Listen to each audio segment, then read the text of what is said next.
Welcome to लामिया कुचीना। आज हम kimchi बनाएंगे। ये कोरियन डिश है। आपने थाई, जापानीज, चाइनीज फूड खाया होगा, लेकिन कोरियन फूड कॉमनली रेस्टोरेंट में अवेलेबल नहीं होता है।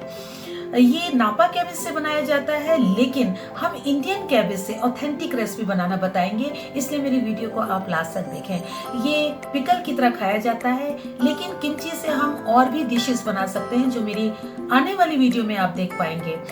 ये टेस्टी होता है, स्पाइसी होता है, बनाना भी इजी होता है।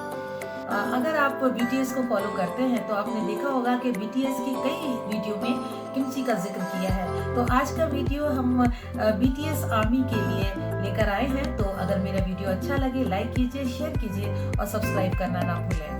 तो बनाना शुरू करते हैं किमची।